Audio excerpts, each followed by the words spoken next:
Thank you. So thank you all so much for coming today. I hope you enjoyed the first act. We'll be leading this panel, which will be the start of all the panels that will be coming. I'm really, really grateful to be here with three incredible people who will all introduce themselves in a minute. But this is Julieta. Big cheer. Woo! Hola, hola. Anuna. Woo! And Nella. So today what we're going to be talking about is our panel is called Next Gen, Building a New System Now. And what that pretty much means is that, well, as you can all see, we're quite young. I like to think I'm still quite young. And what we want to do is we want to talk about why it's important that we are leading the face of the future. It's our future that matters, and it's our future that's being destroyed. We see at COP right now, the people that should be in the room aren't in the room. And that, at the heart of that is a wellbeing economy. And what a wellbeing economy means that people like all of you here today, people like all of us here come from all over the world and are able to exist freely and live lives to the fullest potential. So that's what we're going to be talking to today. And yeah, I'm really excited about this. So I'm going to pass over right now to Julieta. Do you want to tell me a bit about why you're passionate about being here and why this cause matters to you? Sure. Hello, everyone. Hope you're doing great. Hope you're having a great night. Do you know where Chile is? It's a pretty normal question. Chile is that one long, long country at the end of the world, and that's the country I live right now. And you know, right now I'm questioning if that 15 hours of flight are worth it to be here at COP, to be here learning and experiencing all this, having the opportunity to meet such amazing people, such amazing activists, and ask myself if this COP is actually the place where unreal life is going to take place. So, my name is Martinez. I'm 18 years old. I'm an activist for climate justice and gender equality from Chile. And why I'm here today, you know, I got interested in education when I was 8 years old. I started learning that in my country, there's so many people that today doesn't have access to internet, doesn't have access to education. And also, I would like to know if you ever heard about the concept sacrifice zone. No? Doesn't sound familiar? I'm just going to explain it simply to you. A sacrifice zone is a place that is completely, and I repeat, completely contaminated. The water is polluted, the air is polluted, everything is polluted. And I started working with young girls there, that basically what they told me is, Julieta, I can't go to school. I had been like 2, 3, 5 months, I can't go to school because I have a toxic cloud in my head. But on the other side, please don't shut out the companies because my dad's gonna lose their job. And I don't know what to do. And I don't know if actually the people listen to me or listening to my story. And that's when I realized that I'm such a privileged girl. I'm such a privileged girl to have access to education and internet, have the opportunity to be here. So what I want to tell you all today is that we know today that an educated person not only improve their quality of life, but enables them to change the world. So I want to take a step farther. I want to say that not only education is fundamental to solve the climate crisis, but girls' education is a climate solution. 70% of the world's poorest people are women. 80% of climate refugees are women and girls. Girls that don't have access to internet, doesn't have access to education, and feel abandoned by the system. But still, what if they learn about their sexual and reproductive rights, about climate resilience, about climate circular economy? They can empower themselves. They can empower the community. They can make real changes. So that's why I'm here today, because I know that education is fundamental. I know girls' education is fundamental. And today, the voices of the South must be heard. We don't want other people talking for us. We want to have the space, we want to have our voice, and we want to show that if we work together, if the North with the South find the space to make real changes, real collaboration, we can move forward and achieve real sustainability. Thank you. Thank you so much, Julieta. I think that speaks to what everyone thinks here, that being on stages like this, we all have privilege, we all have power, and it's our job to amplify the voices of people who can't be heard now. And I think that was a beautiful thing you've just said. So give it up for Julieta. Thank you. Anuna, do you want to come in on that and just kind of add about why you're passionate and build on what Juliet has said? I know you've done a few talks before, so I feel like you've got quite good synergy, so this will be quite good. Yeah, hello everybody. Thank you. That was absolutely beautiful, Julieta. I'm Anuna de Wever. I'm a Belgian climate and human rights activist, and I started my activism, and I'm going to try and talk slow so that you can interpret it. I started my activism because Belgium was doing a shit job when it came to climate policies. So in 2018, I started the idea of striking, like Greta Thunberg in Sweden, and we came with thousands of people on the streets for weeks on end, 20 weeks on end, until we had the elections. And a huge international climate movement started to exist called Fridays for Future. So I'm working in the Belgian department, but also in the international department. And I am here today to attend COP for 2 weeks because we need to put a fuckload of political pressure to actually get to where we need to be. The policies that our world leaders are currently defending in their super long, ridiculous speeches is a world that is literally uninhabitable for millions of people. So our leaders are being extremely irresponsible, and I see this in all the meetings that I have, also with leaders one-on-one. And the only thing that will change them, the only thing that will change the course that we are going towards right now is the immense pressure that we can put as humanity. So I am kind of here to call all of you out to not applaud, but to join us in the march. There's been 2 strikes already. We need to keep striking. We need to keep the pressure high. And I hope I'll see you on the streets. Thank you. I feel the passion, and yeah, I will definitely be coming and following you through every strikes now coming for the future. Nella, do you want to talk a bit about your experiences? Yeah, for sure. So, hello everyone. My name is Nella, and I come not too far away right now. I'm studying in Sterling. I got elected as union president, which is such a great thing at the university, you know, to be able to bring that component of the youth, you know, of like progress and amazing ideas, innovation to old people in a room that certainly do not see the urgency of the problem. The reason why is I got to secure a consultation on our university's sustainability plan, which was amazing. I was so happy to see that. But actually, once we were in the room discussing, they were asking like, oh, should we actually push a little bit for net zero a little bit earlier? Maybe 2040, maybe not 45. Okay. I was the only person in that room saying, yes, of course, this is urgent, this is important. We need to do 2030 if possible, but come on, like, the rest of the people, they were like, meh, I guess we'll have to do that. They were saying, okay, we could do it, but we don't have 100 million pounds to do this. Because this entails, you know, a lot of construction, regeneration, and a lot of, you know, like resources to put into it. So what came to my mind at that point, if we're really relying on money to make the change that we need to bring, that can only mean one thing, and it's that economic system is broken, and we need to change it. And we can change it. There's amazing people, there's amazing organizations here today that are starting to bring to the conversation the circular economy ideas and the principle of the well-being economy. That is where we need to go. We cannot rely on GDP anymore. This may seem naive, this may seem crazy, but we need to do it, and we can give the voice to those people that are having the idea to do it and that they know they're putting effort to do it. So if there is one thing that I can tell today is that we need to change this, and it makes sense because it's just not working for us, is it?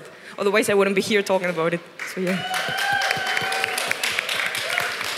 Thank you so much. So as you can see, we've got 3 amazing panelists, and I think at the core of what everyone has spoken about is this idea that right now our economy is not fit for purpose. What we're doing right now is we're driving failure demand, which pretty much means that we're spending so much money patching up social issues instead of tackling the root causes of them head on, and that does no one any good. We're all from different countries, we're all here for different reasons, but right now we have one united message, and that is we need to do more. And it's not us right now, right here, who needs to do more, it's world leaders who need to do more. They're all sitting in COP, around their little tables, talking all these talks, blah, blah, blah, and not doing anything. And that is exactly why we're here today. And we're all really passionate about this. And I think, Anuna, do you want to just talk a bit more about what you've been doing in the COP rooms and what you've been doing in the negotiations? So I'm a very lucky activist because there's many activists not here that should be here because of the unequal distribution of the vaccines. And this is one of the things that we have been really pressuring at COP, is the fact that this is literally the most exclusive COP ever, although this is also one of the most decisive COPs. So what I've been doing is talking a lot with politicians one-on-one, but also in negotiations rooms. I've been calling out our Belgian ministers and Belgian prime ministers. They were not really happy with that. But we, as young people, have the credibility to be extremely blunt and extremely straightforward about what is happening right now. We are preaching about climate change, but we are putting targets for 2030 and 2050 that literally leaves millions of people behind. We are building walls to keep refugees out, and at the same time, we are causing the reason for them having to flee. We're investing millions of euros in renewables and then billions into the fossil fuel industry. So this hypocrisy needs to stop, and this is what I've been doing at COP with many other activists, with many other people from civil society. The power lays with the people. I've been experiencing that at COP, and this is why, once again, we need everyone to act. Thank you, and I think you touched on a really key point there that Julieta raised as well. This is not an equal COP. We need the voices of Indigenous communities, Black communities, the Global South here. They're the ones who will be most affected by climate change. Their voices should be at the centre. And that's exactly what you said. And I think the point you raised about making sure that girls in school, they have the right to education is so important. What can we all do to make sure that we are allies in that? So I'm thinking right now about a concept that I like to call a key concept, a golden concept, that is intersectionality. I'm pretty sure a lot of people here actually know about it, but I actually feel like I truly learned what it is not so long ago. So what is this thin line that separates what discrimination and violence is? We need to understand that if we talk about a climate crisis, yes, it's going to affect every one of us, but it's going to affect us differently. It's completely different to talk about a person that is living in a rural area than an urban area. If she's living in the north, in the center, the south, if she's young, if she's a girl, if she's part of a migrant community, we need to understand that these little details are not little. For example, what I see in my country is that I see a lot of people talking, but we already have laws, we already have public policies. They are completely general. They are completely general. We need to put a focus. We need to start to make focuses, because if we don't have that, we're going to leave so many people behind. There's something, and just to finish, because I know I talk maybe way too much. There's something that's called the Escazú Agreement. It's an international agreement that started, actually, my country, Chile, or actually not my country, my government, Chile, in Costa Rica, impulse, and it's a really important treatment that talks about transparency, talk about environmental education, and talks about protect the environmental defenders, defensores ambientales, the people that are in the communities, the people that today are being killed and are being persecuted, and they don't live in peace. So, actually, that's something that we all talk about. It's something that we need to be present, but you know, my country kind of moved forward. They talked about signing it, and then just disappeared. Yeah, it has been 2 years. We still don't have it. So I think that's what's important about. That's why we talk about intersectionality. That's why we talk about this Escazú agreement. We talk about needed. It's not just putting pressure, but what can we do like us as civil society, we as part of the youth community, to basically moving all this forward and actually get to real changes, and not just superficial, but how can I call it, a systemic change in our realities. Thank you so much. Incredible. Everything that you say, I'm just like, snap fingers, amazing. So thank you. Nella, a lot of what Julieta has just spoken about has been about empowerment and making sure that we incorporate those voices. In your position of being a union president, how do you think you can do that? How can we all learn from you? The only way is to listen, and I think that is the only way. Not that we can change this, but that we can progress as a society. We need to understand what Julieta is talking about, what the conversations are all about. We need to educate ourselves on the oppressive forms of life that have been sustaining us for a while and that are just, leaving a lot of people behind. There is not enough recognition and representations on the actually important conversation of these voices that are minimized. So how can we really change it? It's not about, inviting them to the COP26 and, giving them 10 minutes to speak about, their indigenous community. It's about actually bringing them on these rooms that are separate, like private, where, nobody knows what they're talking about. They're, making agreements, whatever. We need to get there if we want to change something. And they are in the power of changing it, right? We, as a society, our interests, we need to choose who we are bringing to represent our interests in a way. So it is about bringing activists. It's about bringing to those people that really want to pass on the word and really trying to influence in a positive way to bring the change we need.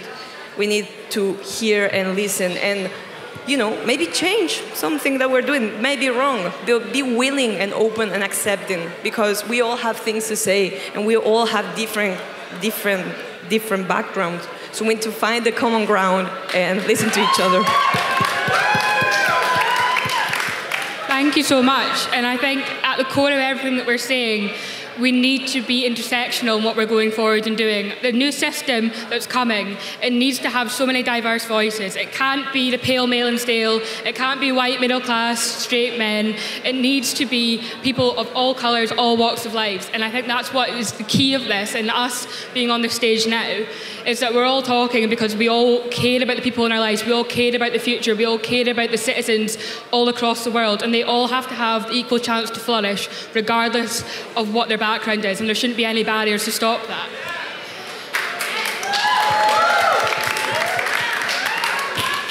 So I'm going to now ask for closing statements from our amazing panel of just a few words of what you think. If you want everyone in this room to go away thinking one thing, what do you want? So, Greta said before, a lot of people said before in the world of activism that this is way too much blah, blah, blah. But I want to tell you all that the persons that are in this panel, it's not just blah, blah, blah. It's not just blah, blah, blah. I know I'm so impressed. I've been working with people from Bolivia, Argentina, Colombia, Chile, for so many places from Latin America. It's so wonderful to see that there's so many people, like young people, starting their own initiatives and projects because they want to see real changes. But that shouldn't be happening. We start projects because we don't find spaces where we can actually, we don't feel secure now. We don't feel confident that we're going to have a real presence. So a real important person for me that it's not hearing me right now, but I know it's in my heart, told me not so long ago that everyone in the world has a breaking point. A breaking point is that one moment in your life that changes your life forever. In my case, was when I heard for the first time a young girl told me, I was 12 at the moment, and she was 10, and she told me, I really want to get involved in the STEAM areas. I really like robotics. I would really like to learn something about that. But my dad told me that I can't. So he's my father, so maybe he's right. So I shouldn't do it. And that's something that, sometimes people think that happens way too much time ago. But it's happening every single day. But we can make a change. Civil society has an amazing opportunity that is the opportunity to decide. You can decide what we want to change, how we want to change it. And right now, the world is changing so much. We are in the middle of a pandemic. But I know it's terrible. But in the other side, we are full of opportunities. There's so many people that are talking about the redesign of a new world, redesign our economy, redesign the politics, or the way we understand politics. But on the other side, who are the leaders of our world? Who do I want to follow? Why am I following them? If we understand that we as civil society, we as people have the right to choice, to decide, let's create the path for the people that today can't decide. Because they can... And just to finish with this, I can't ask a 14-year-old girl that is living in poverty to recycle because she's thinking about how can I take bread to the table for the next day. So if you can have the opportunity to decide, to change, to vote, to do whatever you can as part of civil society, please do it. Because we need every single one of you. I need every single one of you. We need every single one of you. So let's do it, people. If it's not today, when? Lo podemos hacer juntos. Juntes. Thank you so much. I'm Denisha, this is Julieta, this is Anuna, and this is Nella. Thank you so much for listening to us, and we're really, really grateful for this. Please take what we've said and take it seriously, and look up these amazing people on Twitter, social media, and follow what they're doing, because they are the next generation. Thank you guys so much.